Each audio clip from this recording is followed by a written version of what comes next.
안녕하십니까. 약자와 함께하는 인생성형가 정영기입니다.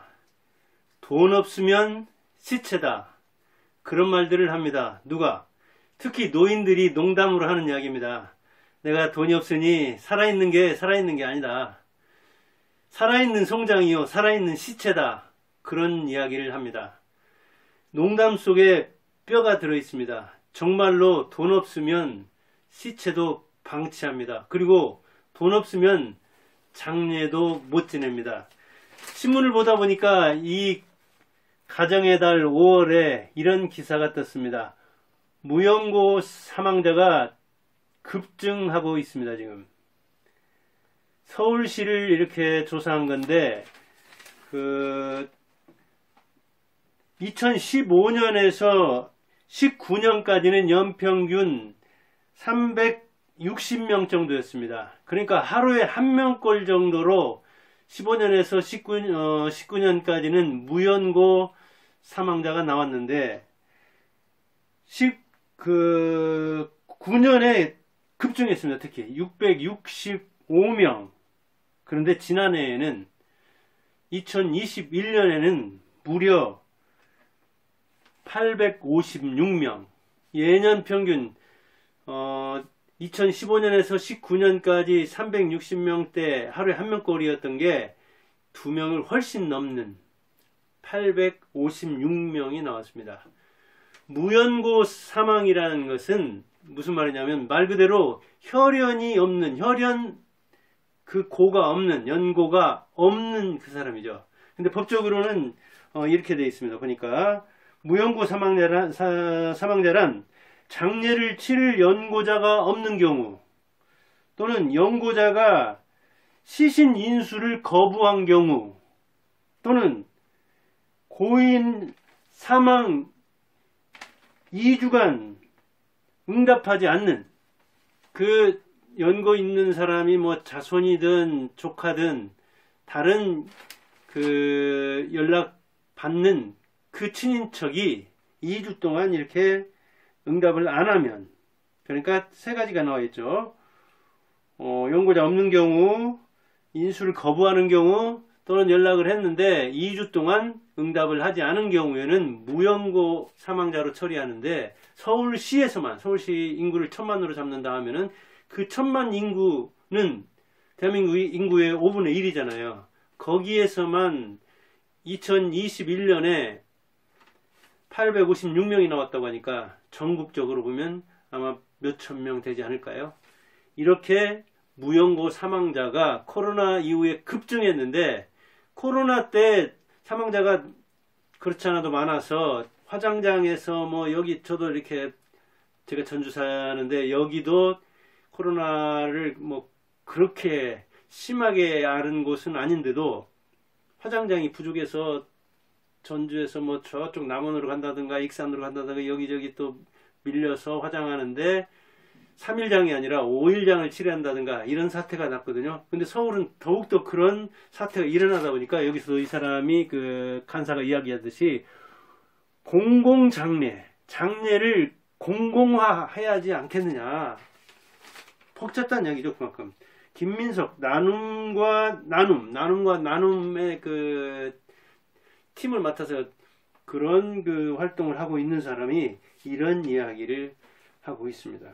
그런데 시설이 보통 부족한 게 아니란 얘기죠. 왜 연락을 했는데도 그러면 2주 동안 응답이 없거나 아니면 시신을 인수하겠다고 하지 않느냐, 시신 인수를 거부하느냐에 대해서 여기서는 소비자원에서 조사한 바에 따르면 2015년에 평균 장례비가 1380만원 정도, 그러니까 약 1400여만원 정도의 장례비가 들었다고 합니다. 3일장 하면은 그 뭐 식사비 하며 그 다음에 장례에 드는 그 장례비, 장례 도구, 그 다음에 이제 화장 또는 뭐 분묘를 쓰면 더욱더 더 들겠죠. 근데 이게 평균이니까. 그런데 가족이 그것을 거부할 때는 돈 문제도 얽혀 있는 것 같고, 그 다음에 그 연고자가 고독사를 했다든가 아니면 그 가족과 이렇게 원만하지 않았을 때, 관계가 끈끈하지 않았을 때, 또는 그런 뭐랄까요, 장례를 치를 때 장례비는커녕 올 사람이 없으니까. 근데 어떤 사람들은 꽃값만 해도 몇백만 원이 드는 수도 있고, 이 조의금만 해도 장례를 치르고도 훨씬 남아서 그것을 능가해서 자손들이 그 장례비를 가지고 또 이렇게 다투는 경우도 있고. 그런데 서울시에서만 이렇게 850여 무연고 사망자가 나왔다고 합니다. 이 가정의 달 5월에 왜 이럴까? 이 사람은 가족 붕괴로 그 얘기를 들었습니다. 그럼 왜 가족이 붕괴될까? 우리가 그렇게 돈을 강조해서, 피보다 정보다 돈을 강조해서 오히려 가족의 의미가 퇴색되지 않았는가? 아니면 나만 알고 가족도 남처럼 여기니까 내 일로 부모의 그 장례도 지내지 않아가지고. 그런데 여러분은 어떻습니까? 지금 나이를 들었든 안 들었든 간에 여러분의 묘지를 만일 조성한다면은 그 묘지를 몇 년이나 자손들이 또는 그 친인척들이 관리한다고 생각할까요? 우리 장묘 문화가 지금 화장으로 변하고, 그래서 이제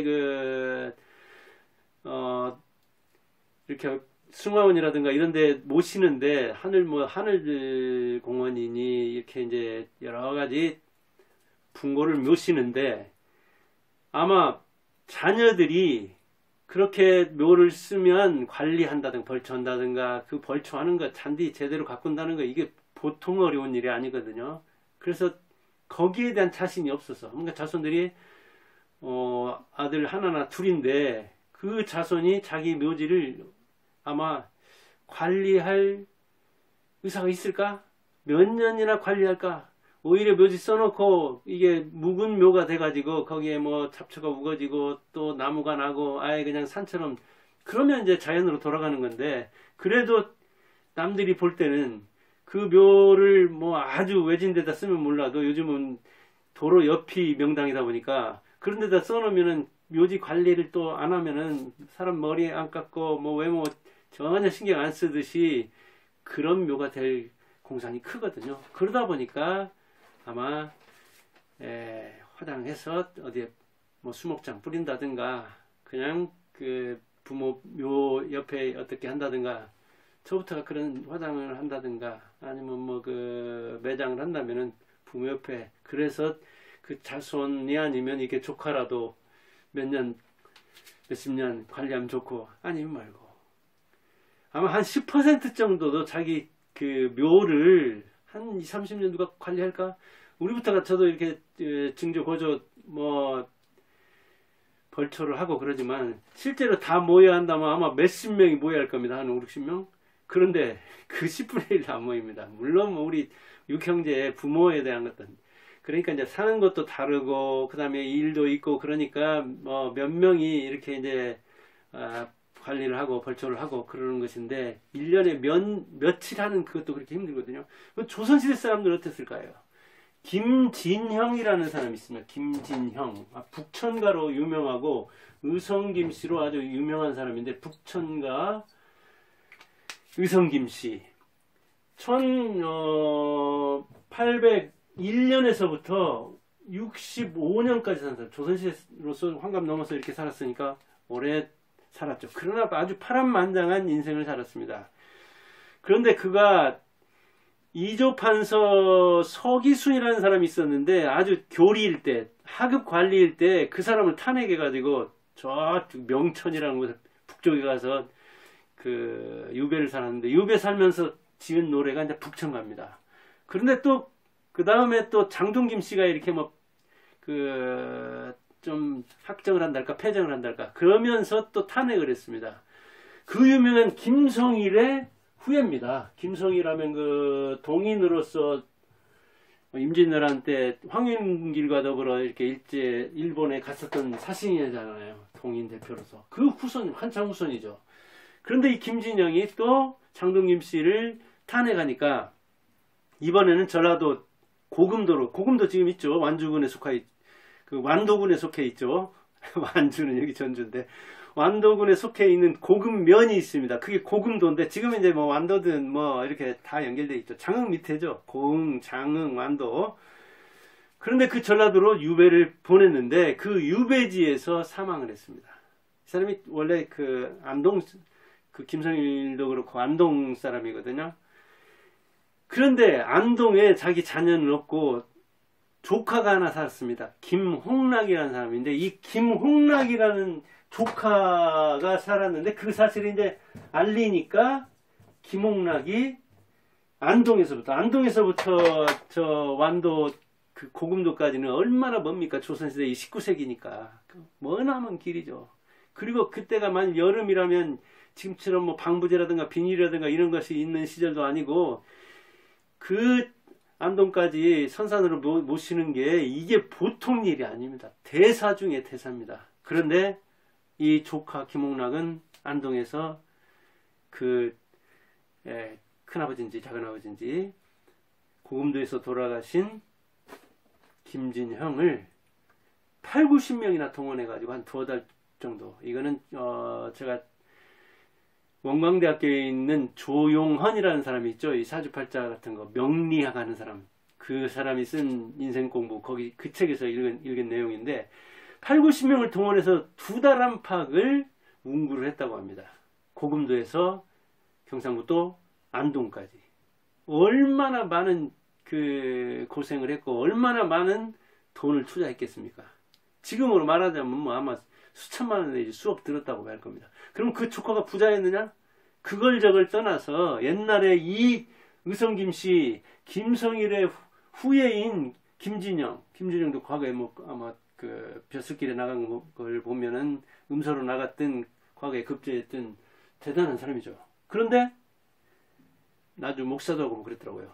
그 어찌 보면 자손이 없는 이 백부나 숙부를 조카가 그 머나먼 길로 모셨던 겁니다.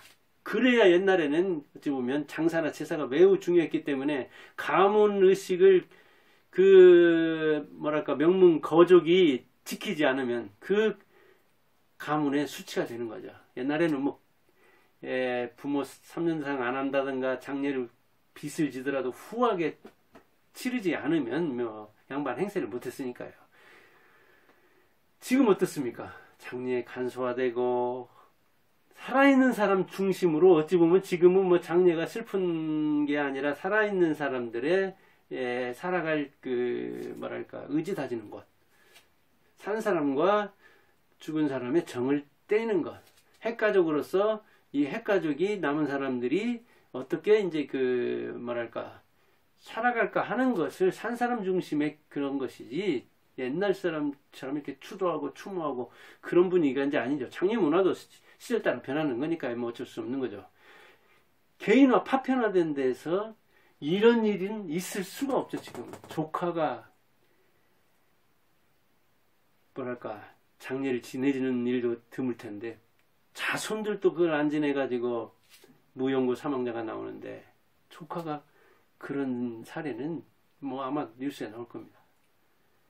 옛날에는 이런 김진영 같은 일이 뭐 흔하다고 볼 수는 없지만, 이건 아주 거창한 일이지만 아무튼 그렇게 장례를 중시했죠. 지금은 시대가 너무 달라졌죠. 지금 뭐 겨우 얼마인가요? 뭐 220년 지난 건가요? 2세기 전 이야기입니다. 이게 가족에는 이 가족 붕괴를 막는 윤활유죠. 가족끼리 서로 상호 사랑하는 거는. 근데 이 중에는 이런 데서 따오는 어떤 가문 의식도 좀 중요한 측면을 한다고 봅니다. 저는 그 대소사 차릴 때, 명절 때라든가 성묘라든가 이런 의식의 10분의 1을 가지고 있는 그 만일 그 어른들이 있다면은, 이제 여기서 이제 이 조카들은 이런 조카가 아니라 그 조카들의 100분의 1 의식도 안 가져가지고 무슨 벌초냐. 나는 우리 아버지 그냥 어디 장례 문화원에다 모실 것이다. 그러니까 나는 뭐 벌초 같은 거 의미가 없다. 그렇게 해버리면 그 윗사람도 어떻게 방법이 없죠. 어찌할 방법이 없어요. 진짜 그럽니다, 이게. 그래서 그런 것 때문에 이 친인척들 사이가 자꾸 더 벌어지다 보니까 더욱더 파편화되고, 그럴수록 이제 뭐랄까요, 연고가 끊어지는 거죠. 그리고 연고가 줄어들면 소연고가 됐다가 이제 무연고가 되는 거죠. 뭐 자녀도 인수를 거부할 정도면은 어찌 보면, 그러니까 옛날 사람들은 빚을 지면서라도 그렇게 장례를 치러야 하는 그 형식주의, 그것도 문제지만, 죽은 사람이 다스리는 나라라고 조선은 그래서 죽은 공자와 죽은 조상이 다스리는 나라가 조선이다 할 정도로 죽은 사람 장례 지나고 제사 지내느라고 산 사람이 허리가 휘는, 지금도 아마 안동이라든가 이게 경상북도 그런 쪽에는 좀 그런 경향이 있습니다. 그래서 저 사는 전라도에 또 그런 게 어느 정도는 남아 있는데, 전라도에서 이렇게 경상도 남자 만나가지고 결혼하면 이 제사가 뭐 그리 많냐고, 1년에 명절 몇 번 찾고 생일 그것만 찾아도 4-4번인데 제사가 4-4번 있어버리면 뭐 한 달에 한 번 걸로 왔다 갔다 하기 때문에 그게 이제 이 문화 충돌을 일으키는 수도 있고 그러더라고요. 아무튼 돈도 중요하지만 정이 있어야 되는 거죠. 혈연, 이 핏줄에 인연이 있어야 되는데 그 인연마저도 나약해지다 보니까 이렇게 무용고 사망자도 급증하는 게 아닌가. 뭐 옛날 형식 그보다는 이제 지금 내용을 물론 중시해야 되죠. 희생까지는 아니더라도 서로 상호 좀 보완적 애정, 자녀와 부모도 그렇고 부부도 그렇고, 그다음에 다른 이제 조카들이라든가 또 부모 작은아버지, 큰아버지, 고모들, 이모들 이런 쪽으로 연결해 보면 몇십 명씩은 금방 나오잖아요. 그런 데 대해서 이 마음이라도 정이라도 좀 기우는 그런 생각을 한다면 노인들이 내 장례비는 내가 벌어야지, 그리고 돈 없으면 시체다 하는 그런 농담이나 푸념을 안 할 겁니다. 돈 없어도 정으로 살아가는, 돈 없어도 자기 스스로 자기를 비하하면서 시체라고 하지 않는 그런 세상이 되려면 우리 저 같은 58년 개띠 60대들도 뭐 자녀 세대 30대들한테 잘해야 되겠지만, 또 옆으로도 잘해야 되겠지만, 위에서도 요즘 사람들 생각이 옛날과는 다르니까 조금 이 장례 문화에 대해서 달리 생각하고, 자기가 젊을 때 막 제사 모시고 장례 후하게 지내려고 무리를 하고 그 생각을 조금은 뭐랄까요, 덜어내는, 많이 덜어내야죠. 어찌 보면 그렇게 세상이 변했다는 걸, 그리고 가족 문화가 변했다는 것을 어느 정도는 인정해야 할 필요가 있고, 때로는 이 가문의식 그런 것을 고쳐야 할 기회가 있으면 그래도 어디서 태어난 핏줄인지 뿌리가 어디에 있는지를 알도록 하는 그런 사람이 되기를 바랍니다. 감사합니다.